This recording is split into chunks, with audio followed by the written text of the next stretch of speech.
6 digit है और अगर। सर यदि इसमें सेवन हाँ सिक्स, आपने जो एग्जांपल दे के हमें बताया था मीडियन निकालना, हाँ सर इसमें वन टू थ्री जो इवन नंबर थे, फिर डबल फाइव और टेन थे, सर ये यदि इसकी इसमें सेवन डिजिट हो जाए तो हाँ फिर वो जो बीच में आएगी वो वाली होगी सर। हाँ। मान लो 1 digit, 2 digit, 3 digit, 4 digit, 5 digit, 6 digit, 7 digit. अब अगर ये 7 डिजिट हो गए तो इसका मीडियन क्या हाँ जी। होगा? इधर से ये 3 छोड़ दो, इधर से ये 3 छोड़ हाँ दो, ये हो गया इसका मीडियन। जी सर।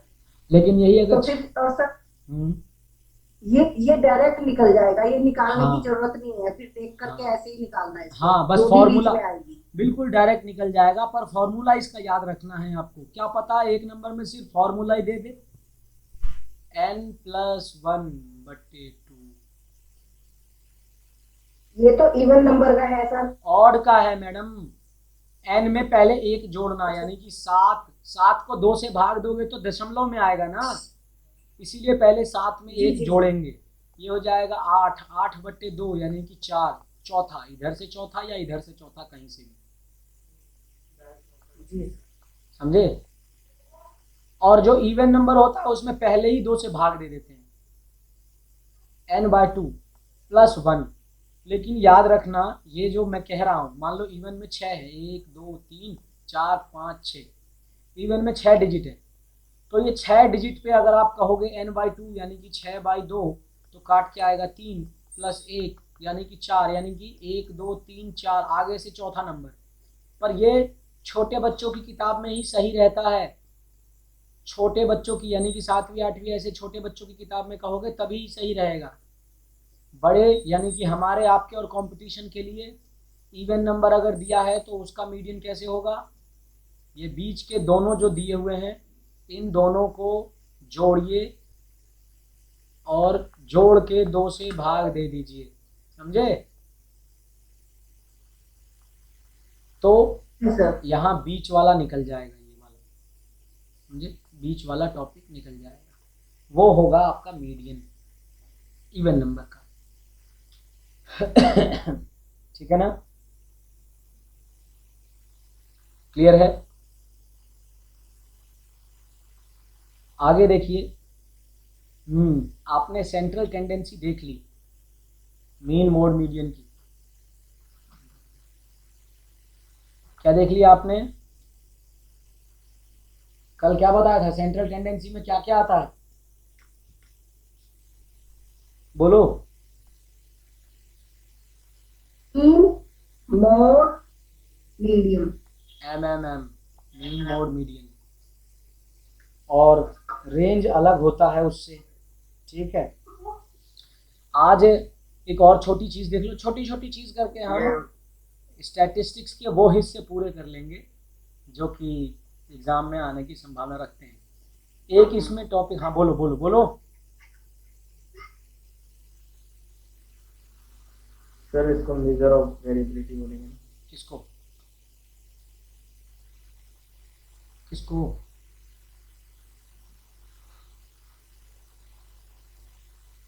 बोलो किसको?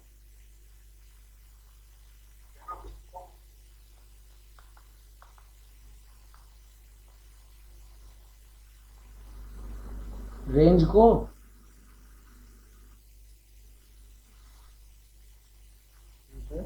रेंज को?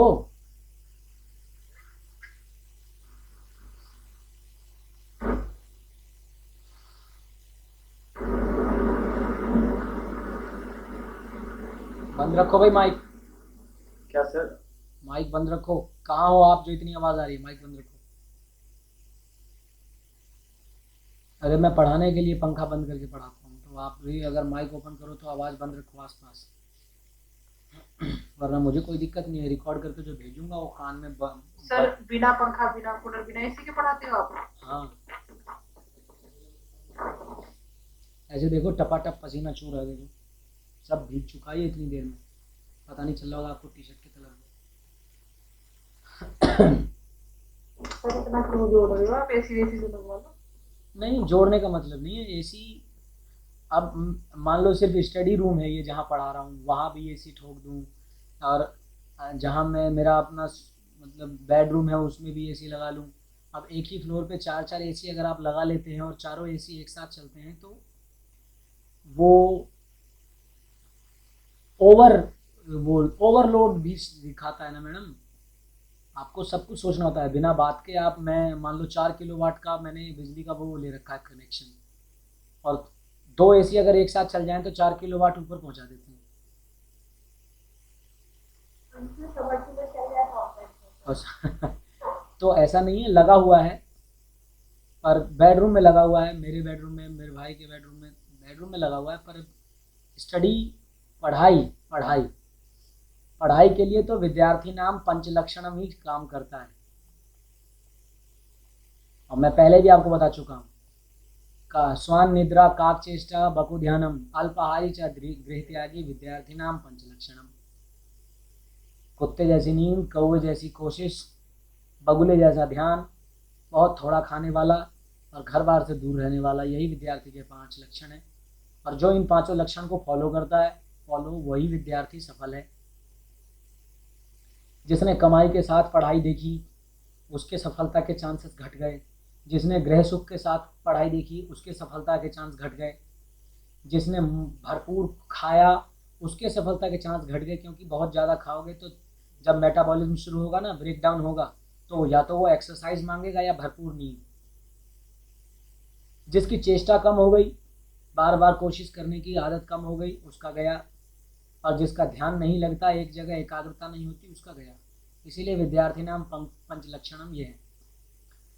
तो अब मान लो मैं घर पे ही रख के पढ़ाऊँगा, चाहे जो भी पढ़ाऊँ, या पिछली बार भी जिसको पढ़ाया मैंने, उनके साथ मुझे पूरी रात जगना पड़ता था सुबह 6 बजे तक, और वो सुबह 6 बजे सो जाते थे और मैं खेलने चला जाता था। कुछ पता नहीं था किसका सिलेक्शन होगा किसका नहीं होगा, सिलेक्शन के बाद कौन ज्वाइनिंग के बाद देगा पैसे नहीं देगा, मतलब नहीं है। लेकिन मेहनत तो पूरी करनी पड़ती थी मुझे बिना किसी फादर लक्ष्य के। तो भाई मैं तो शुरू से यही मान के चलता हूँ, करो तो भरपूर करो वरना कुछ मत करो। इसीलिए आपको भी मैं कहता हूँ कि कोशिश करने वाले की हार नहीं होती, ये कविता मेरे लिए झूठ है। मेरे लिए कोशिश नाम की कोई चीज़ नहीं होती। या तो हम किसी काम को करते ही हैं कंप्लीट, या किसी काम को नहीं करते। समाज यही कहता है, या तो आपकी नौकरी है या नहीं है, बीच में आपकी कोशिश की कोई वैल्यू नहीं है, कोई महत्व नहीं है आपके प्रयास का। तैयारी के 1 आध साल बाद आपके खुद की नज़रों में आपकी तैयारी का कोई महत्व नहीं रह जाएगा, दूसरे की नज़रों में तो तब रहेगा। तो हमें देखना है पियर्सन कोरिलेशन कोएफिशिएंट। अब देखिए पियर्सन कोरिलेशन कोएफिशिएंट क्या है।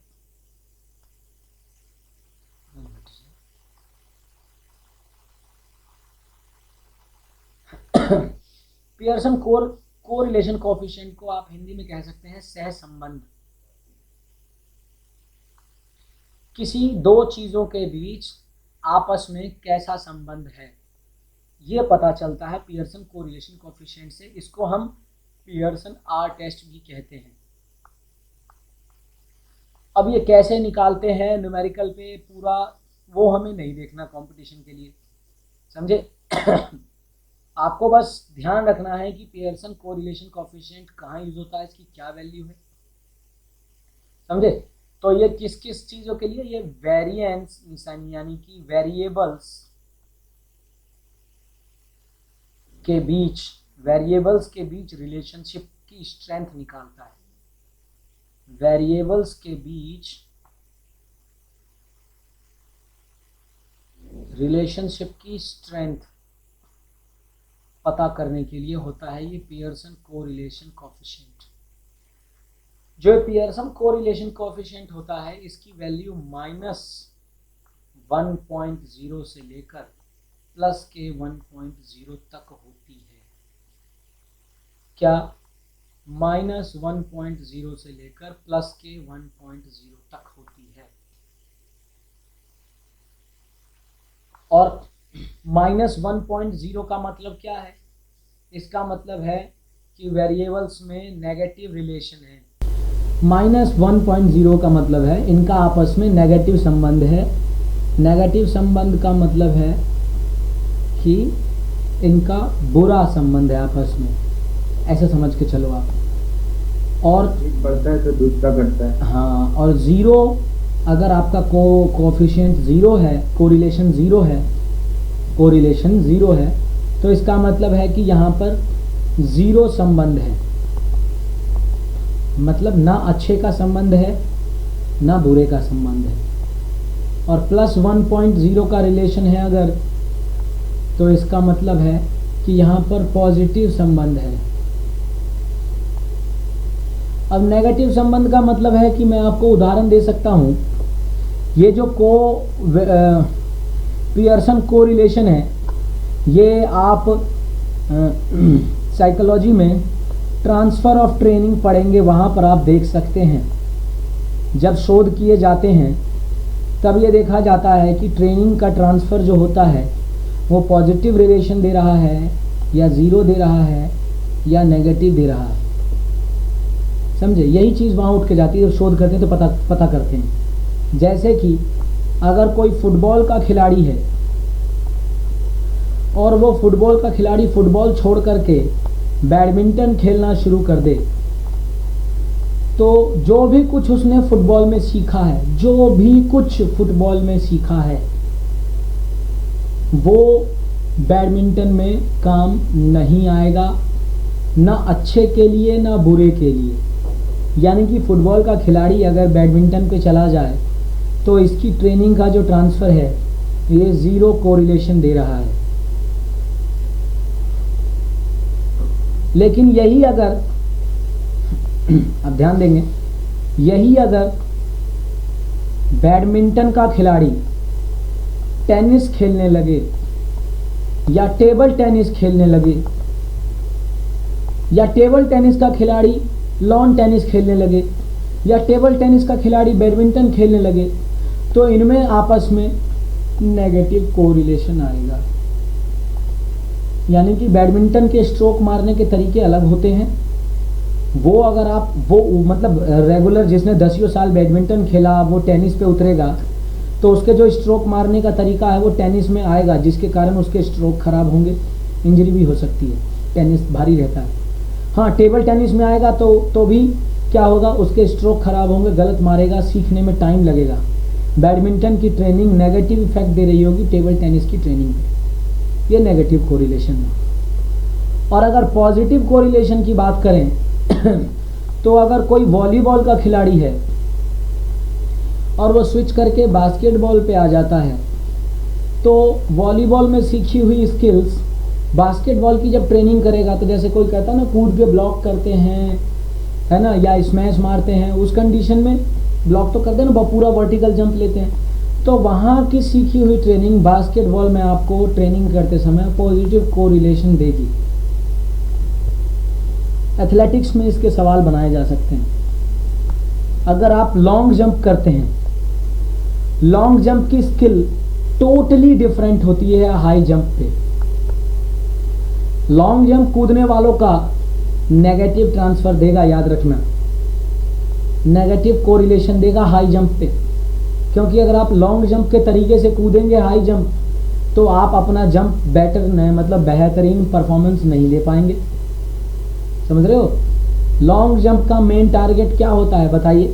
आपने किनेसियोलॉजी एंड बायोमैकेनिक्स पढ़ी है, अवनीत देखें जरा कितने काबिल हो, बताओ। लॉन्ग जंप में जो जंप लेते हैं तो क्या टारगेट रहता है एक जंपर का? सर लॉन्ग जंप में ज़्यादा से ज़्यादा डिस्टेंस कवर करना, ज़्यादा से ज़्यादा डिस्टेंस कवर करना होता है, तो उसको बायोमैकेनिक्स से जोड़ो। तो सर एंगल ऑफ फ्लाइट जो ले रहा है ना, वो जिस एंगल पे जंप कर रहा है, तो उसका फोकस होगा कि रेजिस्टेंस, एयर रेजिस्टेंस कम हो, जितना लंबा डिस्टेंस ट्रेवल करे। एयर रेजिस्टेंस उसके हाथों में रहेगा, एयर रेजिस्टेंस कूदने वाले के हाथों में होगा। सर मोमेंट पे भी डिपेंड करता है, मोमेंटम तो एक्शन यूज कर रहे हैं, 45 डिग्री के एंगल से कूदेगा, एंगल एक अप्रोप्रिएट एंगल। तो सारी बातें लागू होती हैं, क्योंकि बायोमैकेनिक्स का सीन है। एयर रेजिस्टेंस आपके हाथों में नहीं है। पहला जंपर का ध्यान रहेगा कि मोमेंटम बढ़ाए जितना पॉसिबल हो सके, इसीलिए 40 मीटर का रनवे होता है लॉन्ग जंप का, वो दौड़ के आता है पीछे से ताकि मोमेंटम पूरा गेन हो। सुभाष वाले ले रहे थे इंटरव्यू, खड़ा करके पूछ रहे हैं, लाइन में खड़ा कर दिया मुझे, बारी आई तो अब मैं क्या ही बोलूँ, यूँ का यार हमें लोग समझ लेते हैं भले ही कि एमएमएच कॉलेज के हैं, आईजीआई वाले, मैं तो खुला कहता हूँ आईजीआई वाले अपने आप को बहुत तोप मानते हैं, और एमएमएच कॉलेज में इन्हें क्या था नहीं। चलो पूछता है भाई ये इतना रनिंग क्यों ले रहे हो, मैंने कहा सर मोमेंटम क्रिएट करने के लिए। कहता है मोमेंटम जानते हो तुम? अब मैं उसे क्या ही कहूँ, चलो ठीक है जी। पहला सीन मोमेंटम जनरेट करने का। दूसरा ये ध्यान रहता है कि जो एंगल ऑफ फ्लाइट है वो बहुत ज़्यादा हाई ना हो जाए प्रोजेक्टाइल मोशन के थ्रू। अगर फ्लाइट बढ़ी, फ्लाइट का एंगल बढ़ा तो फिर डिस्टेंस घट जाएगा ऑटोमेटिकली। इसीलिए एंगल ऑफ फ्लाइट 45 डिग्री या पास ही उसके 40 डिग्री इसके आसपास ही रहना चाहिए। एंगल सर सबसे ज़्यादा मायने रखता है। एंगल सबसे ज़्यादा मायने रखता है। अगर आप कूदते समय सही एंगल नहीं दे पाए तो आपका डिस्टेंस बढ़िया नहीं होगा। ज़्यादा ऊंचा एंगल दिया आपने कि आप नज़दीक ही गिर जाओगे, और ज़्यादा कम एंगल दिया तो भी जल्दी गिर जाओगे। लेकिन लॉन्ग जंप की जगह हाई जंप की अगर बात की जाए तो यहाँ पर बायोमैकेनिक्स उल्टा हो जाता है। मोमेंटम तो चलो चाहिए ही चाहिए, लेकिन यहाँ पर आपका एंगल ज़्यादा होना चाहिए, क्योंकि आप जितना ज़्यादा एंगल से फ्लाइट को देंगे उतना ही बेहतरीन ग्राउंड क्लियरेंस आएगा आपका। तो लॉन्ग जंप से स्किल टोटली डिफरेंट हो जाता है। लॉन्ग जंप में क्या स्किल आती हैं? हिच किक सर उसमें पहले अप्रोच किया जाता है सर पहले।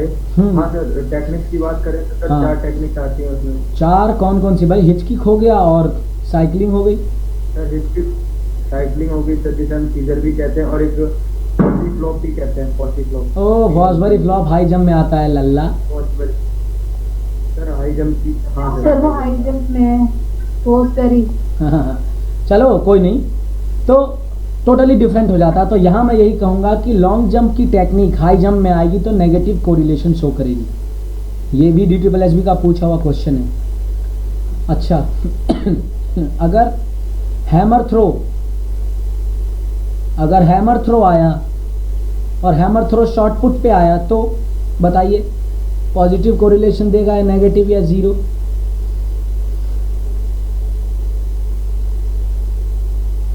बोलिए, अंदाजा लगा के बताओ भाई। मेरे हिसाब से क्या जीरो देना चाहिए? पॉजिटिव क्यों देगा बताइए?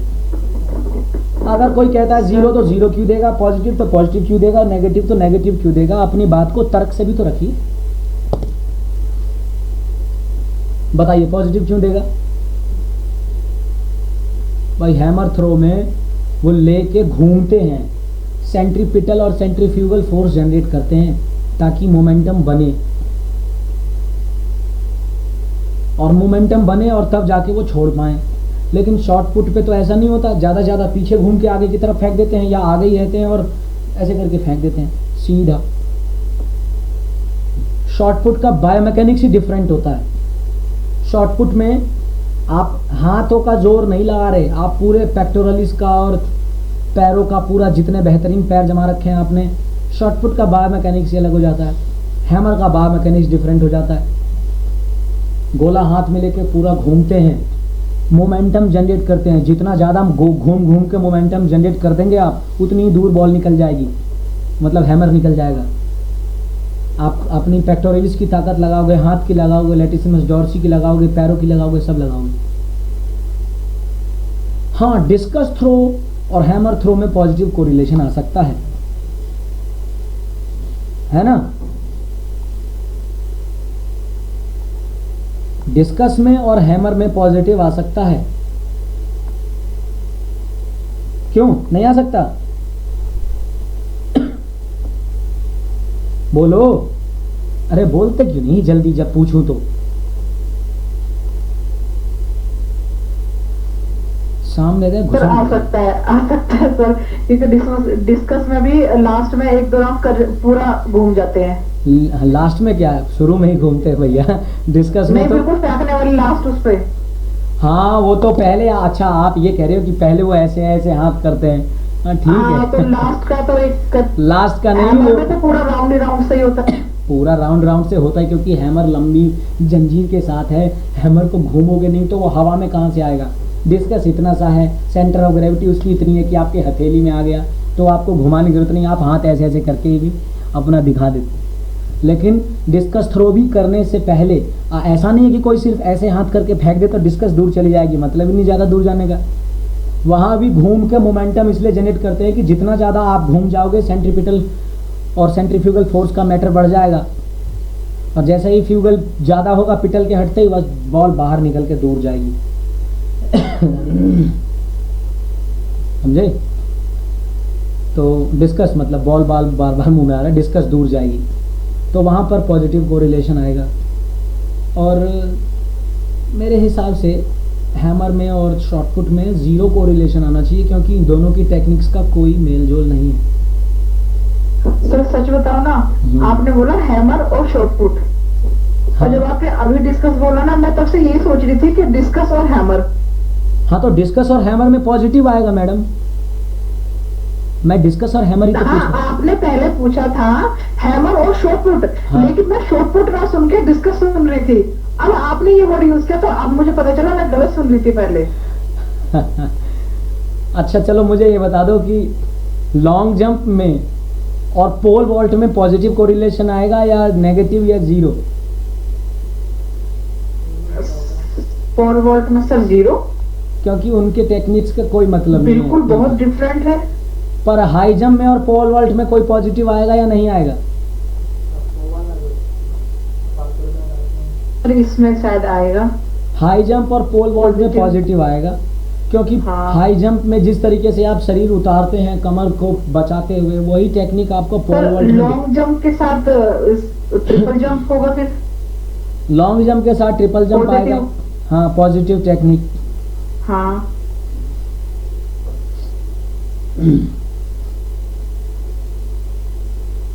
चलिए इसी तरीके से कोई एथलेटिक्स की 100 मीटर 200 मीटर 400 मीटर ट्रेनिंग करता है, 800 मीटर ट्रेनिंग करता है, तो हॉकी में फुटबॉल में बेनिफिशियल है, पॉजिटिव ट्रेनिंग आएगा, उसका पॉजिटिव इफेक्ट आएगा, पॉजिटिव कोरिलेशन आएगा। खैर, अगर कोरिलेशन के फॉर्मूले की बात करें, फॉर्मूला मैं लिख देता हूँ आपके सामने, पर मुझे नहीं लगता कि फॉर्मूला कभी एग्ज़ाम में आना चाहिए, पर फिर भी किस्मत ख़राब हो तो कुत्ता भी काट लेता है ऊँट पे, मतलब ऊँट पे बैठे पे भी कुत्ता काट लेता है। सिग्मा एन, एन माने नंबर, एन का मतलब होता है नंबर ऑफ वेरिएबल्स, ठीक है। Summation of F X, sorry X Y minus sigma X into sigma Y, ठीक है ना। Summation of X into summation of Y upon में डिवाइडेड बाय अंडर रूट लेके N, under root N N sigma X sir square. आप screen पर लिख रहे हो, दिखाई तो दे रहा नहीं है। हाँ दिखाई दे रहा मैक्स है स्क्वायर दिख रहा है सर। सिग्मा नहीं, एक्स मुझे तो नहीं दिख रहा, मुझे तो वो क्यों नहीं दिख रहा सर मुझे? होल अंडर रूट आएगा सर, अंडर रूट के बाद आएगा सर स्क्वायर। अरे स्क्वायर कर दिया, अंडर रूट नहीं है। दोनों का डिफरेंस देखो वॉशिंग मशीन पे, मैं बता रहा हूँ दोनों का डिफरेंस देखो ना, फॉर्मूले का भी बताता हूँ। यही तो मैथ भैया, N sigma Y square minus sigma Y इसका स्क्वायर। अगर आप सिग्मा वाई का स्क्वायर नहीं करोगे तो इसका अंडर रूट लगा सकते हो। यहाँ सिग्मा एक्स, सर मैंने एक कोरिलेशन, लीनियर कोरिलेशन भी सुना था सर। हाँ होता है, लीनियर कोरिलेशन भी होता है। क्या सुना है आपने इसके बारे में? सर बस वो सिलेबस में नहीं था, बट मैंने उसके बारे में देखा था, इसलिए सर इतना मुझे पता नहीं है उसके बारे कोई में। बात बस नहीं। ये तीनों ही मैंने देखे थे। आ जाओ, अब की बार सब कुछ छील देंगे। मेरे गुरु कहते हैं ना, क्या कहते हैं मेरे गुरु? हमेशा आपको विद्यार्थी परफेक्टनेस की तरफ ले जाते हैं। एक मास्टर कभी परफेक्ट नहीं होता, विद्यार्थी उसे परफेक्ट बनाते हैं। जितने बेहतरीन विद्यार्थी मिलेंगे उतना ही बेहतरीन मास्टर बनेगा, उतना ही बेहतरीन गुरु का निर्माण होता है। मेरे सामने ढल और थोथस विद्यार्थी रहेंगे, ठठेरा अंगे खाली, तो मास्टर भी वैसे हो जाते हैं मतलब क्या होता है सरकारी स्कूल में या सरकारी कॉलेजेस में बेहतरीन टीचर आते हैं निकाल के नौकरी, लेकिन जब वहाँ बच्चे मिलते हैं ऐसे पढ़ लें चल कोई बात नहीं, पढ़ने में मन नहीं, क्लास कूद के भाग जाना, बंक करके भाग जाना, मर्जी से आना, 1 दिन आना, 8 दिन नहीं आना, 2 दिन आना, 5 दिन नहीं आना। फिर मास्टर भी धीरे धीरे ढल हो जाता है और 5-7 साल 10 साल की नौकरी होते होते वो बेकार हो जाता है, उसके ज्ञान को जंग लग जाता है, मज़ेदारी ख़राब हो जाती है। बाद में फिर मास्टर का दोष दिया जाता है कि भाई सरकारी के मास्टर तो ऐसे ही हैं, चाहे वो सरकारी स्कूल हो या सरकारी कॉलेज हो। पर अगर आप बताओ सरकारी के मास्टर ऐसे ही थे तो सिलेक्शन कैसे कर दिया आपने उनका। खैर, दिखाई दे रहा है सभी को स्क्रीन। फॉर्मूला याद करने की उतनी ज़रूरत नहीं है आपको, वो तो बस मैंने ऐसे ही लिख दिया कि कभी गलती से फॉर्मूला आ जाए तो आपने 1-2 बार अगर नज़र मारा हो तो शायद टिक कर सको, पर उम्मीद नहीं है मुझे ना के बराबर। खैर, तो अभी हमने क्या कहा, हमने पढ़ा कि कोरिलेशन जो ये होता है वो वेरिएबल्स के बीच स्ट्रेंथ नापने के लिए होता है। वेरिएबल्स के बीच क्या संबंध है या उनका क्या स्ट्रेंथ है? सर वेरिएबल्स का मतलब बता दीजिए एक बार।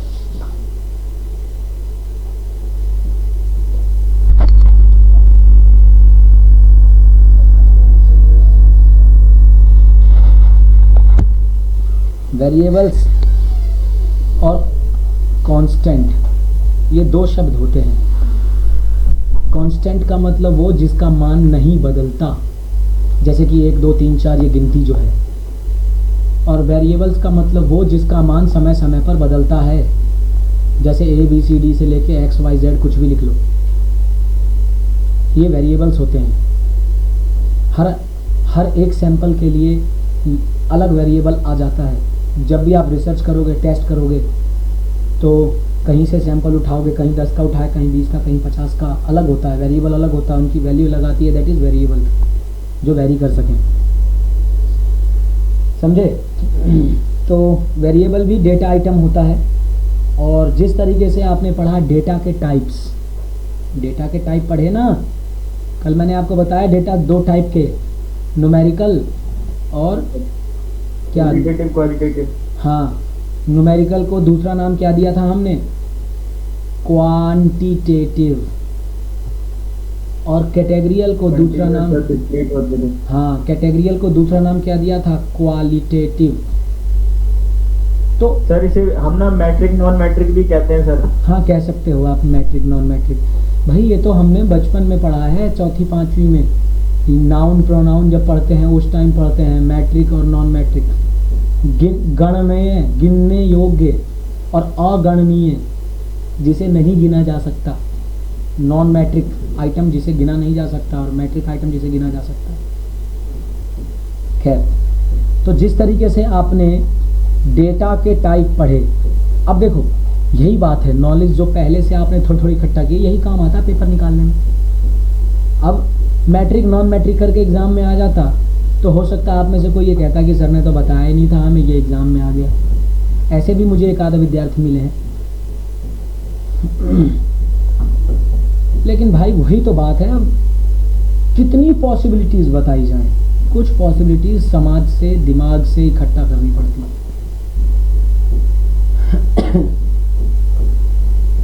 अपनी ट्रेनिंग के दौरान कभी वे प्रोटीन का इस्तेमाल नहीं किया मैंने, अब करता हूँ, पहले जब तक नौकरी नहीं निकाली थी उस समय तक। और मैंने आपको बताया था कि मेरे चाचा जब बीमार थे और लीवर ख़त्म हो गया था उनका, उस टाइम वे मसल वेस्टिंग आपको पढ़ाया था जब मैं पढ़ा रहा था, मसल वेस्टिंग तेज़ी से हो रही थी।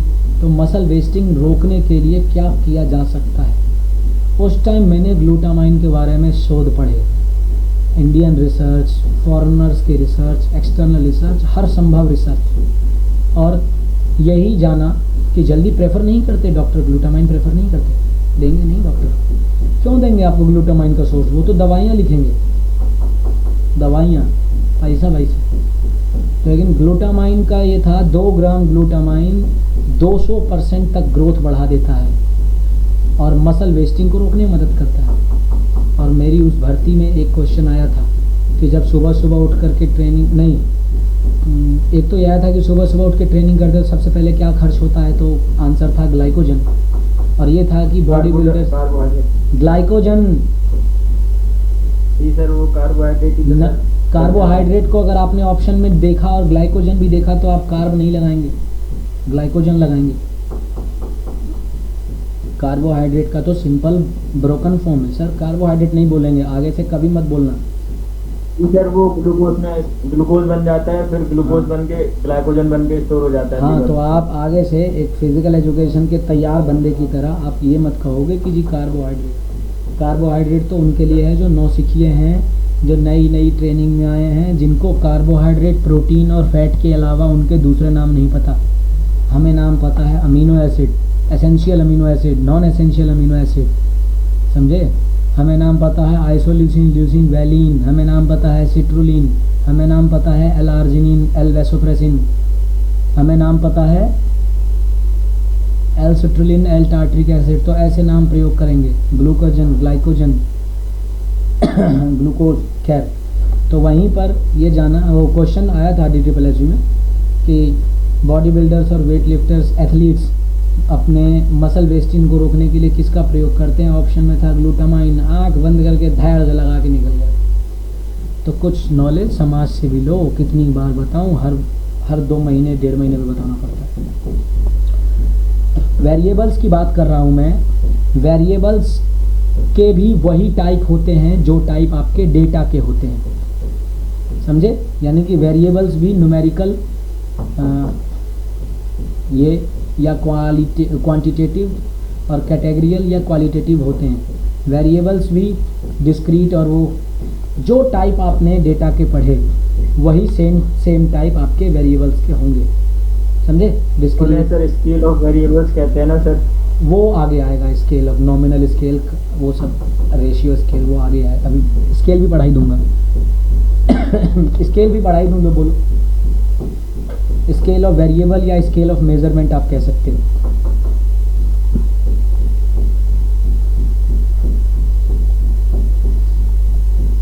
स्केल ऑफ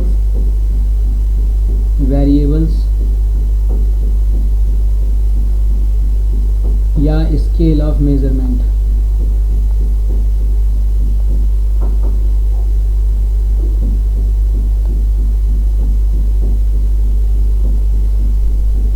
पता है, मैं रह रहा होता ना अगर अपने कॉलेज के पास, आसपास, बहुत दूर है, 15 किलोमीटर है मेरे यहाँ से, मेरा एमएच कॉलेज आसपास रह रहा होता ना, तो मैं बहुत चाहता हूँ, मेरी खूब कृतज्ञता है कि हर साल कम से कम 2.5-3 महीने का बैच लेके अपने कॉलेज के बच्चों को पढ़ाता बिना किसी फीस के, ताकि मेरे कॉलेज का नाम हो। बहुत कुछ सीखा अपने कॉलेज से, चाहे जितना ही सीखा हो, लेकिन अपनी नौकरी की दावेदारी उसी 3 साल के दौरान तय कर ली। कोई सीनियरिटी जूनियरिटी का एहसास नहीं। खेल में तो थोड़ा बहुत था भी, पर मज़ेदारी है, कमाना पड़ता है भाई सब कुछ। Scales of variables, scales of measurement, MS college Ghaziabad है ना देखिए, वेरिएबल्स के स्केल कह लो या मेजरमेंट के स्केल कह लो, कौन कौन से स्केल होते हैं। नॉमिनल स्केल,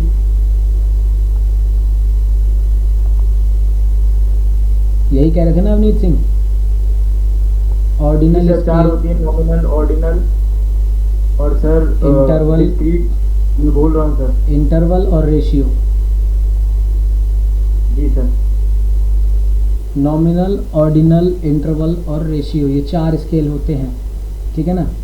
नॉमिनल स्केल जो होता है ये सिर्फ नंबर सिंबल देने के काम आता है। क्या काम आता है? सिर्फ नंबर सिंबल देने के काम, या डेटा की नंबरिंग करो। डेटा ये 1 2 3 4 5 6 डेटा की नंबरिंग करने के लिए आता है नॉमिनल सिंबल। एक टीम में 11 प्लेयर हैं, 14 प्लेयर हैं, वॉलीबॉल में हमने पढ़ा 14 प्लेयर दिए जा रहे हैं, तो वो अपने छाती पे जो वो लगाते हैं नंबर, वो नॉमिनल स्केल ही तो है, नंबरिंग दे रहे हैं अपने आप को, है ना, नॉमिनल स्केल। बताओ कबड्डी में कितने टाइम आउट मिलते हैं? जल्दी बताओ, कबड्डी में कितने टाइम आउट मिलते हैं? सर एक हाफ में 2 बोले थे ना आपने। एक हाफ में 2, यानी कि 20 मिनट के एक हाफ में 2 टाइम आउट मिलते हैं। हाँ जी। तो कबड्डी वुमेन का कितने मिनट का मैच होता है, कितने मिनट का? फिर 20 का और फिर 5 का फिर 20। अच्छा, मैंने पूछा क्या सवाल? ऐसे ही तो नौकरी रह जाती है। पूछा क्या सवाल मैंने क्या पूछा सवाल? कबड्डी फीमेल, बताओ मुझे कितने का होता है?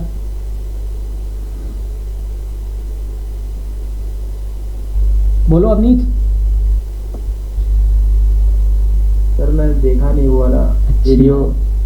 15-5-15 तो नहीं होता कहीं? वो तो जो सब जूनियर का भी 15-5-15 होता है और फीमेल भी 15-5-15। हाँ सर, 15-5-15 और 20। 20-5-20 तो मेल। सर 20 मेल का होता है, सीनियर का। हाँ, मेल का भी होता है और कबड्डी सीनियर का भी होता है। मेल मतलब ओपन। और मेल और फीमेल का 15 और फीमेल का जूनियर का 15-5-15। फीमेल का भी 15-5-15 मैडम। हाँ सर, फीमेल और जूनियर। हाँ चलो, तो नॉमिनल स्केल आपने जान लिया क्या होता है। अरे अटक गया क्या मेरा वीडियो?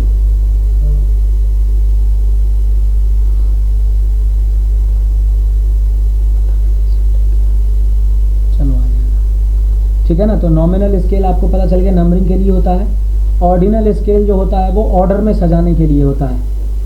मान लो आपकी क्लास में 10 बच्चे हैं, हाँ, first second third fourth fifth करने के लिए ऑर्डर में सजाने के लिए होता है। बोर्ड एग्ज़ाम में, स्कूल के एग्ज़ाम में ऑर्डिनल स्केल इस्तेमाल करते हैं। Small big larger. हाँ, small big, very big, biggest, big bigger biggest ordinal scale है ना। ग्रेट ग्रेटर ग्रेटेस्ट, ये सब सुपरलेटिव कंपैरेटिव डिग्री, ये सब जो होती है। अच्छा, जो इंटरवल स्केल होता है वो इंटरवल्स में तोड़कर, समझ रहे हो ना, इंटरवल्स में तोड़कर सजाने के लिए होता है। जैसे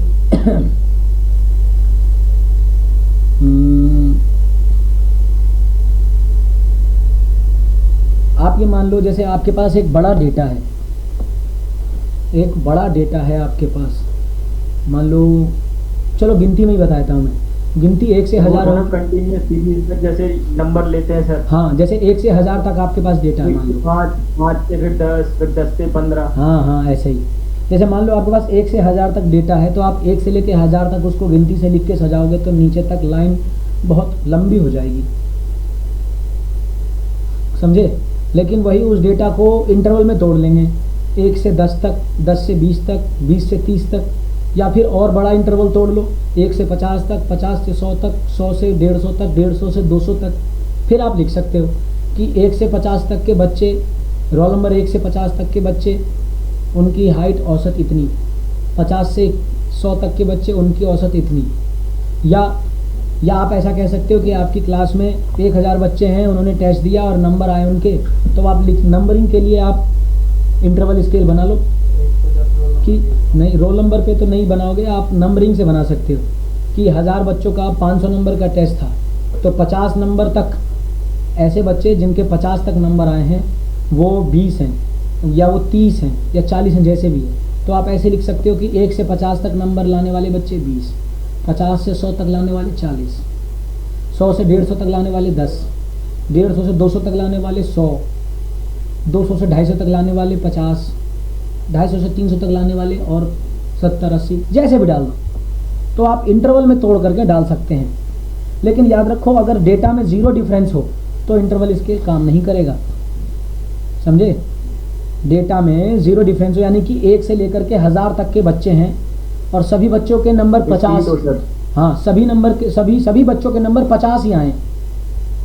हजारों बच्चे, 1 से लेकर 1000 तक के हर बच्चे का नंबर 50 ही आया मान लो, तो अब आप डेटा को इंटरवल में नहीं सजा सकते। फिर तो आप 1 से 1000 तक की गिनती लिखो, आपको फिर नाम भी याद रखना पड़ेगा भाई इसके भी, या ना भी रखो, मतलब 1 से लेकर 50 तक रख दो आप, 1 से 1000 तक के सबके 50, समझ रहे हो ना। इंटरवल तो तभी काम करेगा जब डेटा में एक डिफरेंस हो,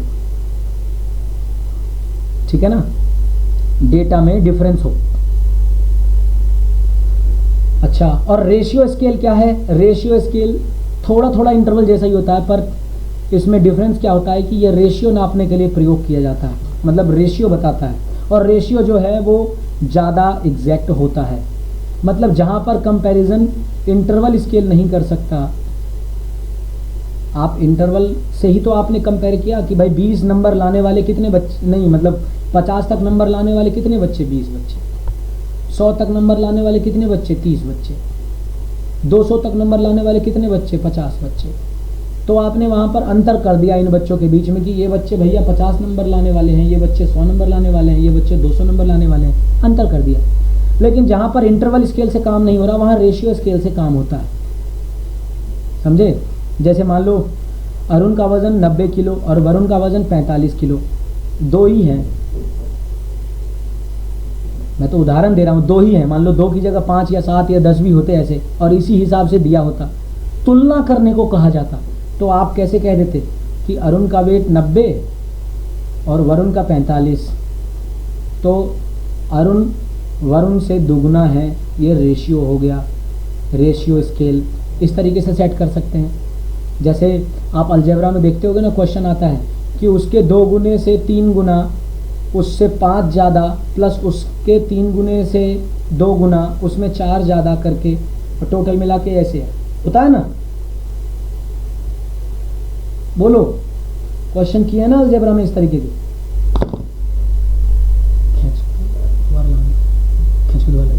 हाँ बोलो भाई। जी सर, तो जी सर, जी सर। वो रेशियो स्केल पे आता है।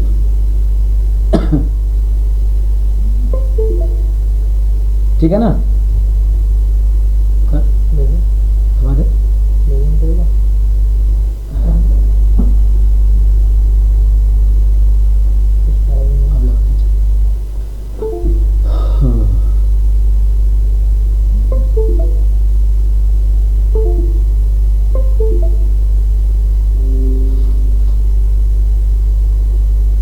पता मैं वीडियो रुक गई, चलो कोई बात नहीं।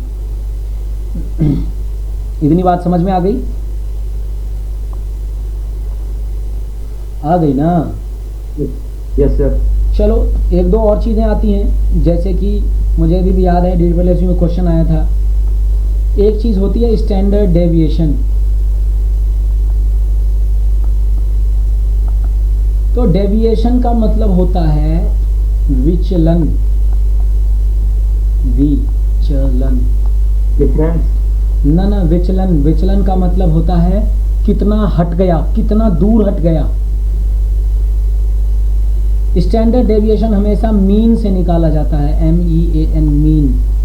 मान लो आपके पास एक डेटा है 5, 5, 3, 2, 5, 7 ऐसे करके लंबा डेटा है आपके पास। उस डेटा का मीन आपका आ गया 12, कितना आ गया 12। तो अब जब आप स्टैंडर्ड डेविएशन निकालोगे, ध्यान रखना जो बता रहा हूँ, ये आपका मीन आ गया। तो अब जब आप स्टैंडर्ड डेविएशन निकालोगे तो हर डेटा से देखोगे कि आखिर ये कितना विचलित है मीन, ये मतलब मीन से ये डेटा कितना विचलित है। तो ये 12, ये 5, तो इसका विचलन 7, इसका 12 में से 5, इसका विचलन 7, इसका विचलन 9, इसका विचलन 10, इसका विचलन 5, इसका विचलन 7, इसका विचलन 5। विचलन का मतलब समझ रहे हो ना, कि जो डेटा है आपके पास वो डेटा मीन से कितना अलग है, कितने का अंतर है उस डेटा में मीन से। समझ रहे हो? कितना जी सर, दूर है? जी सर। हाँ, कितना दूर है वो निकालने के बाद फिर हम स्टैंडर्ड डेविएशन निकालते हैं। स्टैंडर्ड डेविएशन को सिग्मा से डिनोट करते हैं।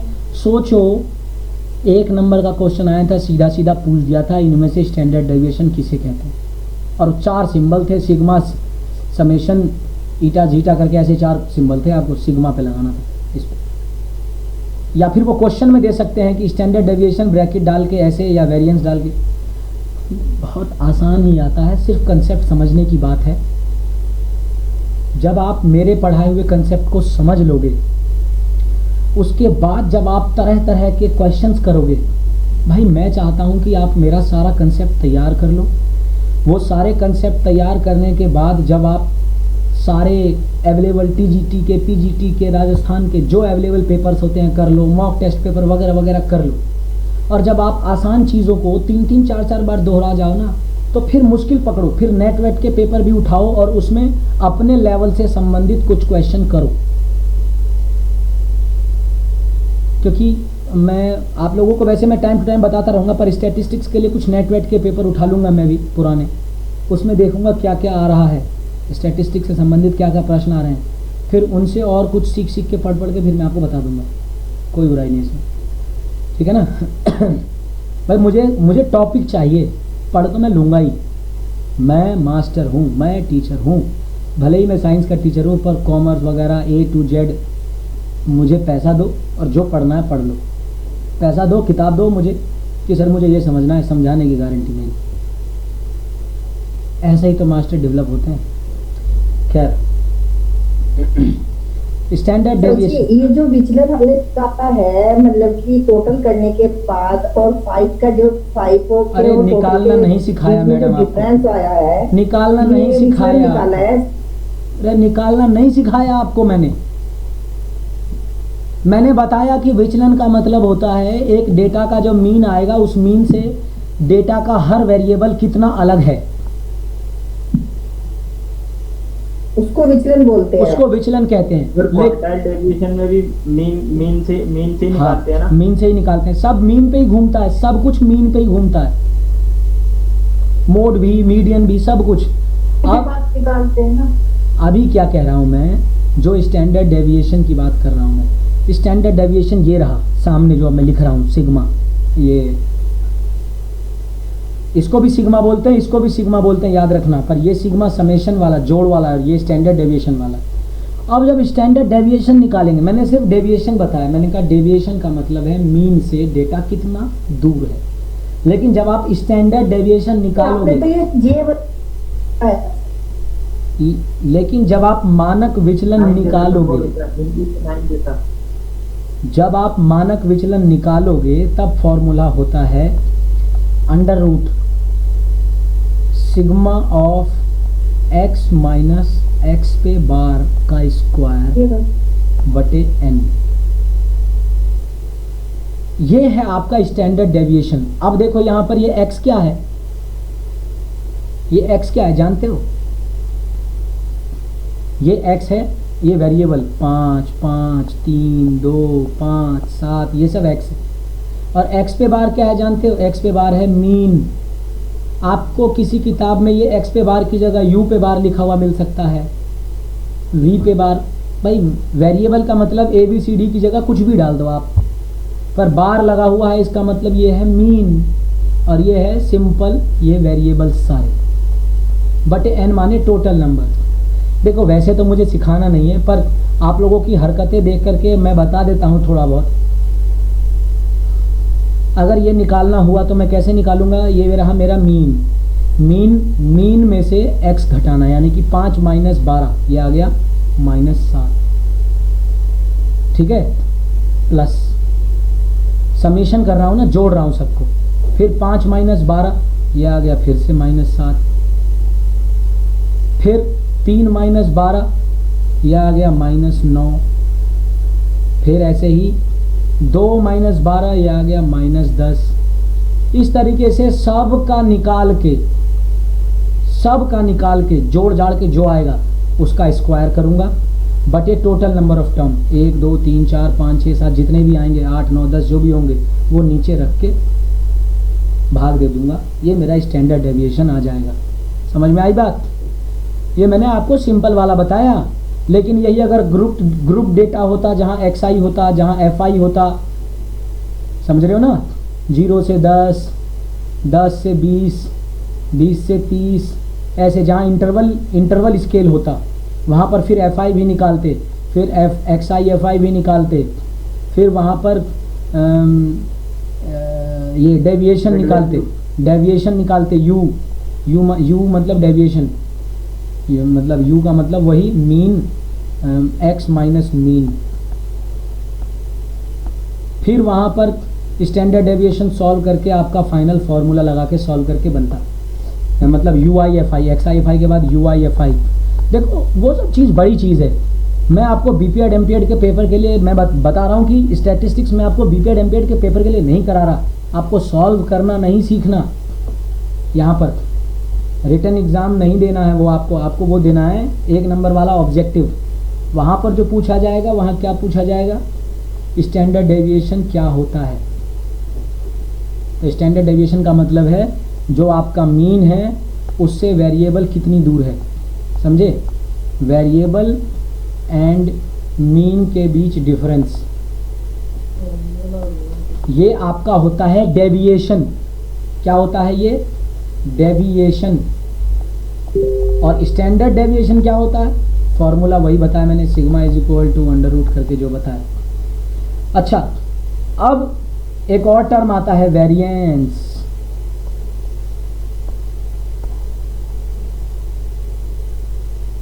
वेरिएंस हिंदी में इसको क्या बोलते हैं, वेरिएंस को, अभी तो मुंह पे था, ध्यान से उतर गया, चलो याद आएगा तो बताऊंगा मैं, या अभी नेट पे देख लेते हैं। वेरिएंस को हम बोलते हैं सर चर बोलते हैं क्या, वेरिएबल? नहीं, वो तो वेरिएबल को बोलते हैं चर। वेरिएंस का मतलब होता है स्टैंडर्ड डेविएशन का स्क्वायर। सीधा सीधा 1 नंबर का क्वेश्चन आया था 2014 की भर्ती में DSSB में, 1 नंबर में सीधा सीधा, और मुझे याद है क्योंकि मैंने गलत कर दिया था ओवर कॉन्फिडेंस में। मुझे हर वो क्वेश्चन याद है जो मैंने गलत किया था। आने के बाद खाना बाद में खाया था, कपड़े बाद में उतारे थे, पहले मैंने अपने नंबर मिलाए थे और उसी दिन बताया था कि 130 आएंगे और 130 ही सही थे। 6 क्वेश्चन के लिए, 7 क्वेश्चन के लिए मुझे चैलेंज करना पड़ा।